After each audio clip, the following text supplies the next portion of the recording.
ओम शांति। ओम शांति। ओम शांति। ओम शांति। ओम शांति। ओम शांति। आज 13 जुलाई 2026 प्रातः मुरली। ओम शांति। बाप दादा मधुबन। बाबा कहते मीठे बच्चे। मीठे बच्चे। बाबा पहला ही संबोधन करते हैं मीठे बच्चे, क्योंकि बाबा को विश्वास है कि एक दिन मेरे सारे बच्चे मीठे बन जाएंगे। आज की मीठी मधुर मुरली में बाबा ने कहा कि मन मनाभव वो महामंत्र है जिससे बाप की याद से हम नई दुनिया में ऊंच पद पा सकते हैं। तो बाबा कहते अपने मन को मेरे मन के साथ कनेक्ट करो, जोड़ो, यही योग है। साथ ही आज की बाबा ने आज की मुरली में कहा कि जो नई दुनिया है उसमें ऊंच पद पाने के लिए मुख्य पुरुषार्थ क्या करना है कि जो भी पुराने संबंधी हैं जिनके कारण हमें बहुत अधिक दुख होता है, तो बाबा कहते हैं अब इस मोहजाल से अपना बुद्धि को निकालो। रहना उन्हीं के बीच में है, उनके साथ रहते हुए भी अपने मन को मेरे मन के साथ लगाओ।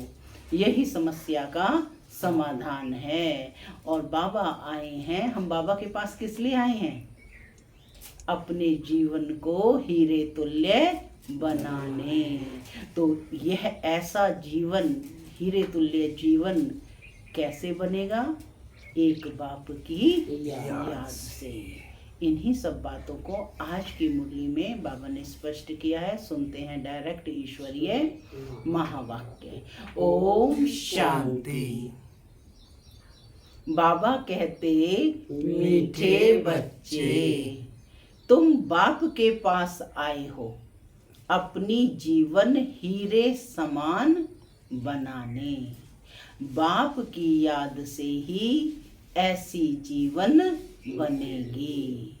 तुम बाप के पास आए हो अपनी जीवन हीरे समान बनाने। बाप की याद से ही ऐसी जीवन बनेगी। आज की मुरली से प्रश्न है, नई दुनिया में ऊंच पद के लिए कौन सा एक मुख्य पुरुषार्थ करना है? नई दुनिया में ऊंच पद के लिए कौन सा एक मुख्य पुरुषार्थ करना है? विचार करो थोड़ा सा, कौन सा मुख्य पुरुषार्थ करना है? मन मनाओ। बाबा की याद का पुरुषार्थ करना है। सुनते हैं बाबा का उत्तर। बाबा कहते मीठे बच्चे, जिन पुराने संबंधियों ने इतना दुख किया, अब उनके मुंह जाल से बुद्धि को निकाल एक मुझे याद करो। उनके साथ रहते भी मन को मेरे में लगाओ। मन मनाभव का मंत्र सदा याद रखो तो तुम नई दुनिया में ऊंच पद पाएंगे। गीत चला, तूने रात गंवाई सो के, दिन गंवाया खा पी के। ओम शांति। मना मैं आत्मा बिंदु रूप ज्योति स्वरूप हूँ। मैं आत्मा शांति धाम की रहने वाली हूँ। मैं आत्मा शांति के सागर बाप का बच्चा हूँ। शांति मेरा स्वधर्म है। बाबा कहते मीठे बच्चे अब घर वापस जाना है। ओम शांति। बाबा कहते जैसे बच्चों को सभी शास्त्रों का सार समझाते हैं, वैसे इन गीतों का भी सार तुमको समझाते हैं। कौन सा गीत चला? तूने रात गंवाई सो के और दिन गंवाया खा पी के। तो बाबा कहते जैसे बाबा शास्त्रों का सार समझाते हैं, वैसे ये जो भक्ति मार्ग के गीत हैं, इन गीतों का भी सार तुमको समझाते हैं। वही सबका रूहानी बाप रूहानी बच्चों को ब्रह्मा तन से बैठकर समझा रहे हैं। बाप समझाते हैं, हे बच्चों, तुम जानते हो हमारा हीरे जैसा जन्म बन रहा है। बाप के पास आते ही हो हीरे जैसा जन्म बनाने। हीरे जैसा जन्म कहा जाता है स्वर्गवासियों को।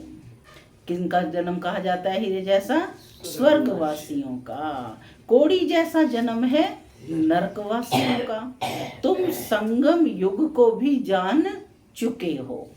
हम अभी संगम युग वासी हैं। क्या टाइटल दिया बाबा ने, क्या स्मृति दिलाई है कि हम कौन हैं? संगम युग वासी हैं। यह संगम युग सबके लिए कल्याणकारी है। इस संगम युग में ही सर्व की गति सदगति होती है। अब बाबा पूछ रहे हैं कि कौन करते हैं ये सर्व की गति सदगति? कौन करते हैं? हाँ, शिव बाबा। परम धाम से आने वाला मुसाफिर। कौन है शिव बाबा? परम धाम से आने वाला मुसाफिर। वह मुसाफिर है ना, तुम मुसाफिर नहीं हो, तुम आकर जाते नहीं हो। बाप कहते हैं, मैं पुरानी दुनिया में आकर फिर लौट जाता हूँ। बच्चे जानते हैं यह सेवा करने वाला सिर्फ एक मुसाफिर है जो आकर हम बच्चों की बड़ी सेवा करते हैं। ऐसी सेवा और कोई कर ना सके। सेवा के लिए ही पुकारते हैं कि आकर हम पतितों की सेवा करो। बाप भी कहते हैं हम बच्चों की सेवा में आए हैं। क्या कहा बाबा ने? हम बच्चों की सेवा में आए हैं, मैंने बच्चों की सेवा करने के लिए आए हुए हैं परम धाम से। क्योंकि बच्चे बहुत दुखी हैं, पुकारते भी हैं, हमारे दुख हरो और शांति दो। दो चीज हमेशा याद रहती हैं, सुख और शांति। कौन सी दो चीज हमेशा याद रहती हैं? सुख और शांति। हर आत्मा को क्या चाहिए? सुख और शांति। इन्हीं की तलाश में हर आत्मा घूम रही है। तो बाबा कहते दो चीजें चाहिए, यहाँ दुख और अशांति है, तब तो पुकारते हैं। बाप ही आकर सारा राज सृष्टि चक्र का बच्चों को समझाते हैं। बच्चे समझते हैं अब भक्ति मार्ग खत्म होता है, कलयुग का अंत माना भक्ति नीचे उतरती आती है। ज्ञान से तुम्हारी चढ़ती कला हो जाती है, तुम ऊंचते ऊंच पद पा लेते हो, फिर वह प्रारब्ध का सुख कम होता जाता है। भक्ति तो भारत में जितनी होती है उतनी और कहाँ नहीं। आधा कल्प भक्ति चलती है, जब से द्वापर शुरू होता है और दूसरे धर्म स्थापन होना शुरू होते हैं, तब से भक्ति शुरू होती है। भक्ति भी पहले बहुत अच्छी होती है, जैसे स्वर्ग पहले बहुत अच्छा होता है, फिर आहिस्ते आहिस्ते कला कम होती जाती है। भक्ति शुरू होती है तो पहले पहले शिव के पुजारी बनते हैं, आधा कल्प कोई पूजा होती नहीं है, फिर भक्ति मार्ग शुरू होता है और दूसरे धर्म भी शुरू होते हैं। इतनी भक्ति और कोई कर नहीं सकते। क्या कहा बाबा ने? इतनी भक्ति और कोई कर नहीं सकते। तो बाबा कहते जैसे भक्ति भी पहले बहुत अच्छी होती है, जैसे स्वर्ग पहले बहुत अच्छा होता है, फिर आहिस्ते आहिस्ते कला कम होती जाती है, भक्ति शुरू होती है, तो पहले पहले शिव के पुजारी बनते हैं। सबसे पहले किसकी भक्ति शुरू होती है? एक परमपिता परमात्मा शिव की। आधा कल्प कोई पूजा होती नहीं है, फिर भक्ति मार्ग शुरू होता है और दूसरे धर्म भी शुरू होते हैं। इतनी भक्ति और कोई कर नहीं सकते। पूरा आधा कल्प भक्ति चलती है। यह भी तुम बच्चे जानते हो कि बाप जो सबको, खास भारत को सदगति देते हैं, स्वर्ग का मालिक बनाते हैं, वही दूर देश का मुसाफिर आया हुआ है। कौन है आज बाबा? दूर देश का मुसाफिर। हम बच्चों को फिर से स्वर्ग की बादशाही देने, माने पहले भी दी थी, अब फिर से देने आया है। वर्षा भी कितना जबरदस्त है, परंतु एक भी बात किसकी बुद्धि में नहीं बैठती है। भारत में भक्ति कितनी करते हैं, मंदिर कितने हैं। भारत खंड में तो ढेर मंदिर हैं। कोई गांव ऐसा होगा जहाँ शिवालय ना हो, हर जगह पर मंदिर है ना, जरूर होगा। तो बाबा कहते हैं भारत में तो कितने ढेर मंदिर हैं। अभी तुम ये बच्चे ये जानते हो कि ये किसके मंदिर हैं। पहले पहले तो शिव बाबा का मंदिर बनता है। सबसे पहले किसका मंदिर बनता है? शिव बाबा का। फिर बनते हैं देवताओं के। वह मंदिर भी तुम्हारे सामने खड़े हैं। एक तरफ शिवालय में शिव बाबा की पूजा करते रहते हैं, दूसरी तरफ शिव बाबा तुमको पूज्य बना रहे हैं, है ना। एक तरफ देखो शिव बाबा की पूजा कर रहे हैं मंदिरों में, दूसरी तरफ बाबा का कार्य स्थापना का चल रहा है कि तुम बच्चों को पूज्य बना रहे हैं। तुम यहाँ आए हो पूज्य देवता बनने।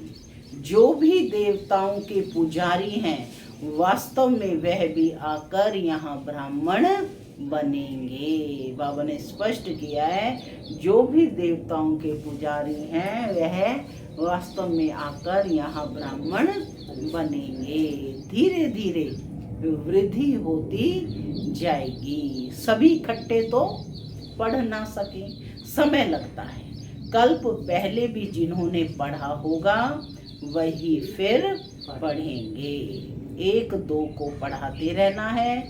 सबको बाप और सृष्टि के आदि मध्य अंत का नॉलेज सुनाते हैं, जिससे मनुष्य स्वर्ग का मालिक बन सकते हैं। तो बाबा कहते आकर समझो। तुम बच्चों को की बुद्धि में है कि यह नाटक कैसे चक्र लगाता है। कहानी कोई लाखों वर्ष की तो नहीं सुना सकते। तुम जानते हो 5000 वर्ष पहले क्या था, किसका राज्य था। भारत में हम पूज्य देवी देवताओं का राज्य था। याद आया ना, स्मृति दिला रहे हैं बाबा। याद आया कि भारत में हम पूज्य देवी देवताओं का राज्य था। याद आया ना कि हम पूज्य थे, फिर पुजारी बने। आगे ये पता नहीं था। हम सो पूज्य देवता थे, फिर हमने 84 जन्म लिए हैं। 84 जन्मों की कहानी लक्ष्मी नारायण की है। तुम अपने 84 जन्मों की कहानी सुनाते हो। उनको तो अपनी कहानी बैठ लिखने में बहुत समय लगता है। तुम 1 मिनट में 84 जन्मों की कहानी बता सकते हो। मैंने 84 का चक्र सबको समझ आ गया है। तो बाबा कहते तुम 84 जन्मों की कहानी 1 मिनट में बता सकते हो। वह तो एक जन्म की कहानी लिखते हैं। छोटेपन में क्या क्या किया यह भी अपनी कहानी बताते हैं कि हम 84 का चक्कर कैसे लगाते हैं। एक की तो बात नहीं, बहुत ब्राह्मण हैं। तुम ही इस चक्र को जानते हो। इस चक्र को जानने से तुम राजा रानी बनते हो और फिर औरों को बनाते भी हो। भक्ति भी भारतवासियों जैसी कोई नहीं करते हैं, और जो भी मठ पंथ धर्म आदि हैं वह हमारे भक्ति के समय स्थापन होते हैं। पहले पहले हमारा कितना छोटा फूलों का झाड़ था, रूहानी गार्डन था। तुम चैतन्य फूल थे। इनको कहा जाता है फूलों का बगीचा। फिर वही कांटों का बगीचा होता जाता है। इस समय सब कांटे बन गए हैं। फिर कांटों से फूल कैसे बनना है सो बाप बैठ समझाते हैं। एक दो को दुख देना माना कांटा लगाना है। Student life is the best कहा जाता है। वह बहुत अच्छी होती है। बच्चे बच्चियां बड़ी खुशी में पढ़ते रहते हैं। शादी की और एक दो को कांटा लगाना शुरू किया। सतयुग में कोई कांटा नहीं लगाते हैं। क्या कहा बाबा ने? सतयुग में कोई कांटा नहीं लगाते हैं। अभी तुम फिर फूल बनते हो। तुम जानते हो भारत स्वर्ग था तो कितने अपार सुख थे। सोने की खानियां थी, अभी वह सब खाली हो गई हैं। फिर तुमको सोना भरपूर मिलेगा। आज भी देखते हैं ना देवी देवताओं के चित्रों में उनको कितना सोना पहने हुए दिखाते हो। बाबा कहते हैं सोने की दुनिया आनी है तो फिर तुमको वहाँ सोना भरपूर मिलेगा। भारत में ही सोने हीरे जवाहरात की खानियां थी। उस समय अमेरिका आदि कुछ भी नहीं होता, बॉम्बे भी नहीं होती। वंडर है ना, कलयुग के अंत में कुछ भी सोना देखने में नहीं आता। फिर सतयुग आदि में इतनी सोने की खानियां भरतू हो जाती हैं, सोने के महल बन जाते हैं। वंडर है ना, वहाँ खानियों से कितना ढेर सोना निकालते हैं। जैसे यहाँ मिट्टी की ईंटें बनती हैं वैसे वहाँ सोने की ईंटें बनती हैं। माया मच्छंदर का खेल दिखाते हैं ना, ध्यान में देखा यहाँ तो सोना ही सोना है। बरोबर सतयुग में सोना होगा। यहाँ तो देखो मिट्टी की ईंटें भी नहीं मिलती हैं। जितनी यहाँ ईंटें पैसे से मिलती हैं उतनी वहाँ सोने की ईंटें मुफ्त मिलती हैं। रात दिन का फर्क है। तो क्यों नहीं पुरुषार्थ करना चाहिए नई दुनिया में ऊंच पद पाने का। क्या पुरुषार्थ करना है? नई दुनिया में ऊंच पद पाने का। यहाँ मोह जाल में क्यों फंसे हैं पूछ रहे हैं बाबा। बाप कहते हैं पुराने संबंधों में तुम कितना दुख उठाते हो।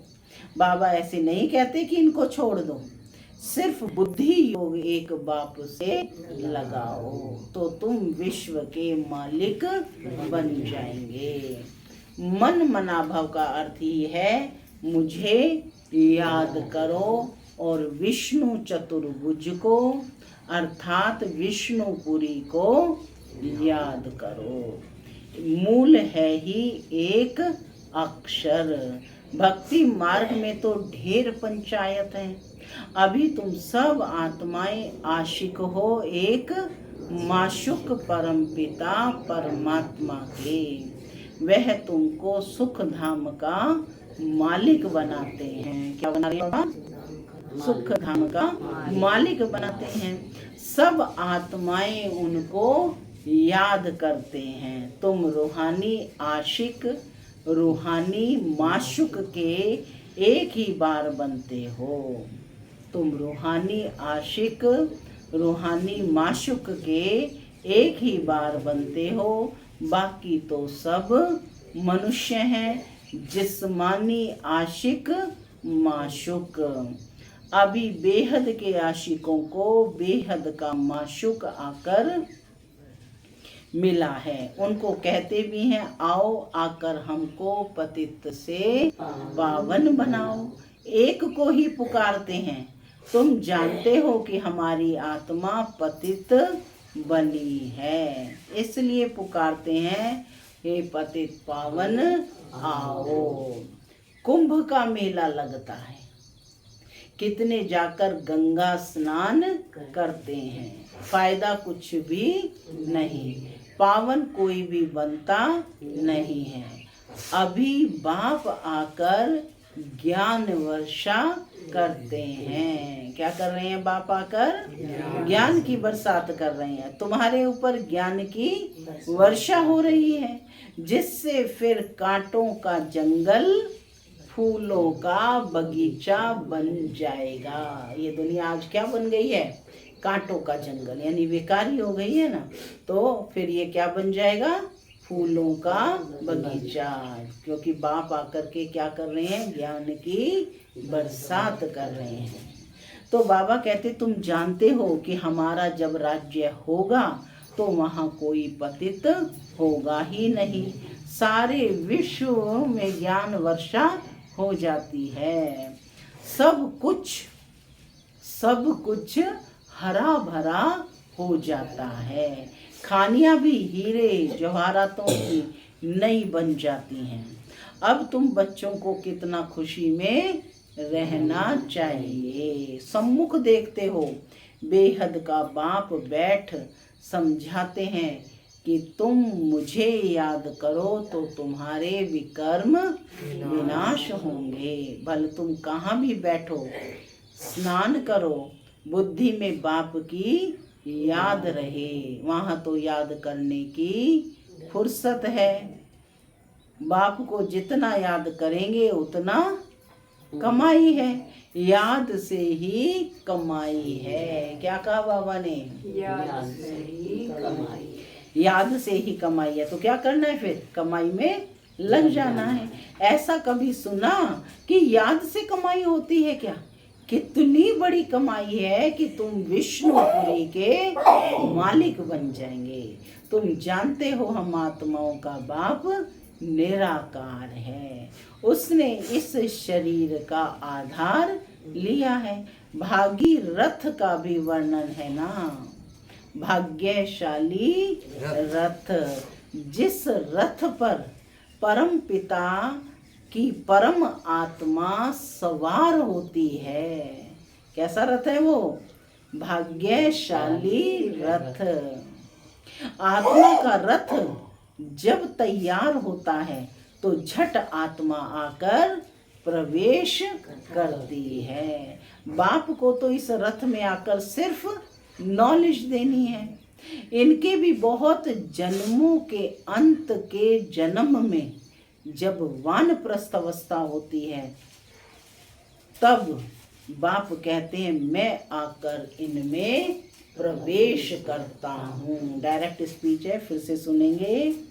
क्या कहा बाबा ने? आत्मा का रथ जब तैयार होता है तो झट आत्मा आकर प्रवेश करती है। बाप को तो इस रथ में आकर सिर्फ नॉलेज देनी है। इनके भी बहुत जन्मों के अंत के जन्म में जब वानप्रस्थ अवस्था होती है तब बाप कहते हैं मैं आकर इनमें प्रवेश करता हूँ, अथवा इस रथ में विराजमान होता हूँ। बाकी कोई घोड़े गाड़ी के रथ की बात नहीं है। अभी तुमको ये सब ज्ञान मिला है, सबको समझ आया ना? रथ क्या है? ये शरीर है, हैं?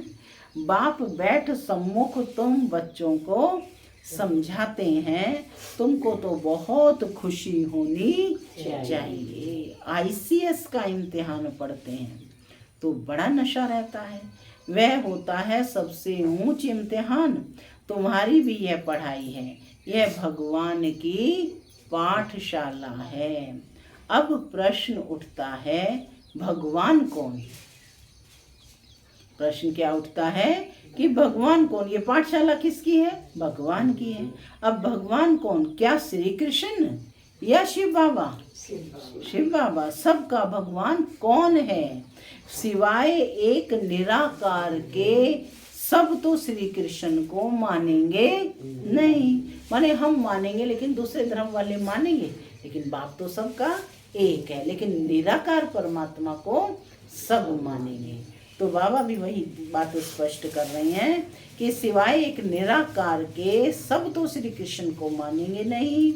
सभी आत्माओं का बाप वह निराकार परम पिता परमात्मा है। वह सदैव परम धाम में रहते हैं। कहाँ रहते हैं बाबा? सदैव। सदैव शब्द को अंडरलाइन करो। वह सदैव परम धाम में रहते हैं। एक ही बार आते हैं बच्चों को स्वर्ग का मालिक बनाने। तुम जानते हो वही बाबा कल्प कल्प आकर हमको रंक से राव बनाते हैं। भारत अब रंक है ना, फिर दूसरे जन्म में क्या बनना है? तुमको सब साक्षात्कार हुए हैं। विनाश का भी साक्षात्कार किया है, स्थापना का भी साक्षात्कार किया है। भगवान वाच मैं तुमको राजाओं का राजा बनाता हूँ। बहुत दान पुण्य करने से कोई को अल्पकाल का सुख मिलता है। राजाओं के पास जन्म ले फिर झट से फट से मर जाते हैं। कोई गर्भ में भी मर जाते हैं, कोई लूले लंगड़े काने बन जाते हैं। जैसे कर्म करते हैं वैसा पद पाते हैं। अब तुमको तो राजाओं का राजा बनाते हैं। तुम कहते हो बाबा हम बलिहार जाएंगे, तो जरूर राजाई भी तुम पाएंगे। भारत को महादानी खंड कहा जाता है। सबसे ज्यादा दान पुण्य कहाँ होता है? भारत में। तो कहते हैं भारत को महादानी खंड कहा जाता है। यहाँ दान पुण्य बहुत करते हैं। वह फिर शुरू होता है भक्ति मार्ग में। ये दान पुण्य आदि कब से शुरू हुआ? द्वापर से, भक्ति मार्ग में। अब बाप तुमको 21 जन्मों के लिए दान देते हैं। अब तुम बाबा पर बलिहार जाते हो। कितने जन्मों के लिए? 21 जन्मों के लिए। तन मन धन सब कुछ दे दिया। अब बाप कहते हैं ठीक है तुमने मुझे सब कुछ दे दिया, अब ट्रस्टी होकर रहो। निमित्त बन करके चलाना तो तुम्हें ही है ना, इस शरीर को भी, तन को भी, मन को भी, धन को भी, यूँ सब तुम नहीं करना है। लेकिन कैसे करना है? ट्रस्टी होकर रहो, अपना घर बार संभालो। सब शिव बाबा का है, मैं आपका हूँ, आपको ही याद करता हूँ। दिल से सरेंडर करते हैं। बाप कहते हैं भल महल में रहो, घूमो फिरो, मौज मनाओ, सिर्फ मुझे याद करो तो तुम बहुत खुशी में रहेंगे। तुम विश्व के मालिक थे, अब फिर तुम पुरुषार्थ कर वह बनते हो। बाप समझाते हैं मीठे मीठे बच्चों, इस योग बल से ही तुम विक्रमाजीत बनेंगे। क्या कहते बाबा? इस योग बल से ही तुम विक्रमाजीत बनेंगे। बाप की याद से तुम विश्व के मालिक बनते हो। अच्छा, मीठे मीठे सिकी लधे बच्चों प्रति माता पिता बाप दादा का याद प्यार और गुड मॉर्निंग। रूहानी बाप की रूहानी बच्चों को नमस्ते। हम रूहानी बच्चों की रूहानी माता पिता बाप दादा को और नमस्ते नमस्ते। सदा रहो हंसते, बनो फरिश्ते, चलो परम धाम के रास्ते। धारणा के लिए मुख्य सार पहला है, राजाई पद पाने के लिए बाप पर पूरा पूरा बलिहार जाना है। तन मन धन सब समर्पण कर ट्रस्टी होकर रहना है। विक्रमाजीत बनने का पुरुषार्थ करना है। दूसरा पॉइंट है, याद में ही कमाई है, इसलिए निरंतर याद में रहने का पुरुषार्थ करना है। क्या कहा है? याद में ही कमाई है, इसलिए निरंतर याद में रहने का पुरुषार्थ करना है। ऐसा रूहानी फूल बनना है जो फूलों की दुनिया का अधिकारी बन जाए, अंदर में कोई भी कांटा ना रहे। आज का वरदान है, एक बाप में सारे संसार का अनुभव करने वाले बेहद के वैरागी भव। एक बाप में सारे संसार का अनुभव करने वाले बेहद के वैरागी भव। बेहद के वैरागी वही बन सकते जो बाप को ही अपना संसार समझते हैं। जिनका बाप ही संसार है वह अपने संसार में ही रहेंगे, दूसरे में जाएंगे ही नहीं, तो किनारा स्वतः हो जाएगा। संसार में व्यक्ति और वैभव सब आ जाता है। बाप की स्मृति, बाप की संपत्ति सो अपनी संपत्ति। इसी स्मृति में रहने से बेहद के वैरागी हो जाएंगे। कोई को देखते हुए भी नहीं देखेंगे, दिखाई ही नहीं देंगे। स्लोगन: पावरफुल स्थिति का अनुभव करने के लिए एकांत और रमणीकता का बैलेंस रखो। पावरफुल स्थिति का अनुभव करने के लिए एकांत और रमणीकता का बैलेंस रखो। यह व्यक्त इशारे ज्वाला स्वरूप स्थिति में रह शक्तिशाली याद का अनुभव करो। ज्वाला स्वरूप स्थिति में रह शक्तिशाली याद का अनुभव करो। जैसे किला बांधा जाता है जिसमें प्रजा किले के अंदर सेफ रहे।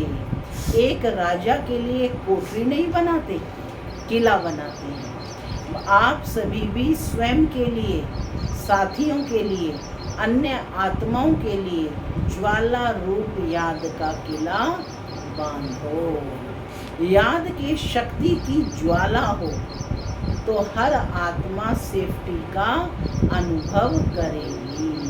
ओम शांति।